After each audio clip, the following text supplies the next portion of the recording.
もちろん、そのために来たのよ。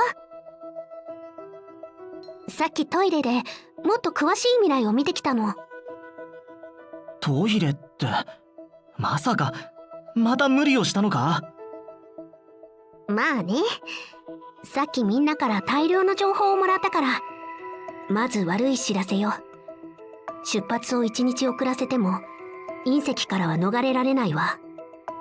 それは隕石を装った敵の攻撃じゃないのか？そうかもしれない。アルビトさんは輸送船を全滅させるほどの隕石は観測されてないって言ってたわ。それほどの隕石が突然輸送船をめがけて降ってくるか。さっき見た未来では輸送船がどんな航路をとっても隕石からは逃れられなかった。突然この世界に現れて、どこから来たのかいつ出現するかは誰にもわからない。まるで総務現在じゃないか。その通りよ。嫉妬とヨルムンガンドが出現した場所を覚えてる？貪欲のコアを保管していた第三研究室防衛班のところだったな。俺たちが運ぼうとしているのも高等現在のコアだ。まさかまた高等現在が現れるのか？隕石もそいつの能力か？それはないと思うわ。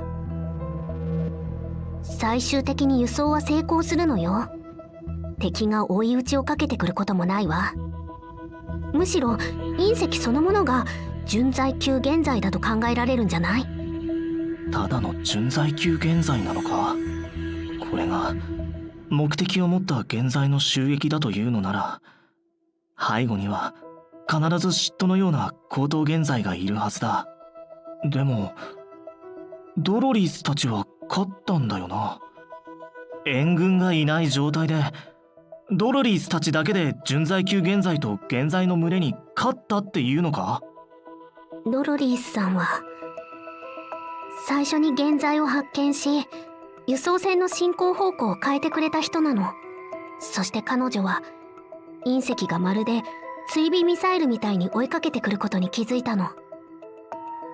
さすがヨルムンガンドや嫉妬と対峙したヒロインね。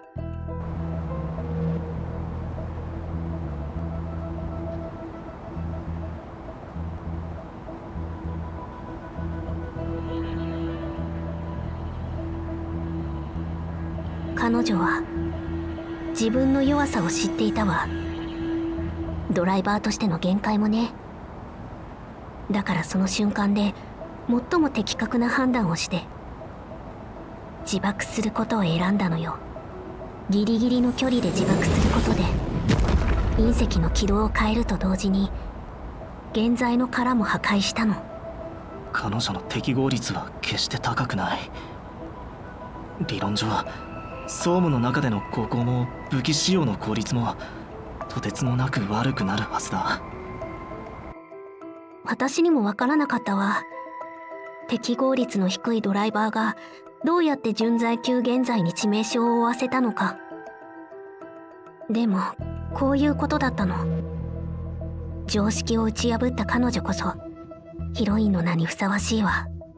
ドロリースさんが死んだ後、残った第三研究室防衛班のメンバーは純在級現在との激しい戦いに突入したわ。手負いの純在級現在にとどめを刺すためか。でも隕石を破壊できたのは間違いなくドロリースさんたち第三研究室防衛班全員のおかげよ。そしてグロリア、アライタの2人が輸送任務を完了させたの。その代償が新設したチームの壊滅か。それだけじゃないわ。臨時派遣のドライバーもほぼ全滅したの。あと私には理解できないのがアルビトさんのことよ。私の見た未来ではカティアへの輸送が成功したにもかかわらず自ら命を絶ったとしかわからなかった。アルビト博士についてはまだ不可解だ。今でも彼女は出航に反対する意見を曲げていない。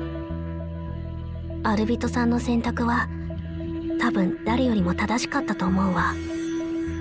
俺の未来について語らなかったのはなぜだ？もし生き延びても何か良くないことが起きるのか？私の未来のダーリンに何かあるわけないでしょ。でも本当に私の見た未来にはダーリンの姿が見当たらなかったのよね。そうだ、クリスティーナさんは？クリスティーナさんの未来を見るには彼女の許可を得ないといけないんだけど、ダーリンの未来を見たら体が持たないし、まあいいわ。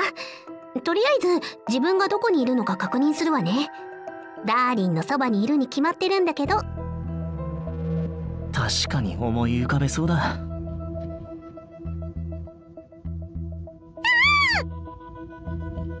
俺の未来が見えたのか？一体何が？変ね。ナビゲーターと私が模擬戦をしているのが見えたわ。しかもなんか揉めてるみたいだった。模擬戦？どういうことだ？輸送船の護衛についたんじゃなかったのか？そんなのどうでもいいわよ。私たちの喧嘩の方が大事じゃない。信じら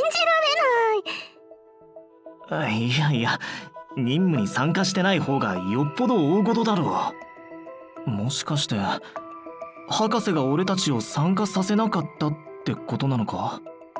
じゃあ直接ステファニー博士に聞いちゃおう。ダーリンはドロリースさんたちのところに行って未来のことを説明してあげてちょうだい。いや、俺が博士のところに行くべきだろう。ステファニー博士とは話したいことがあるの。じゃあ説明よろしくね。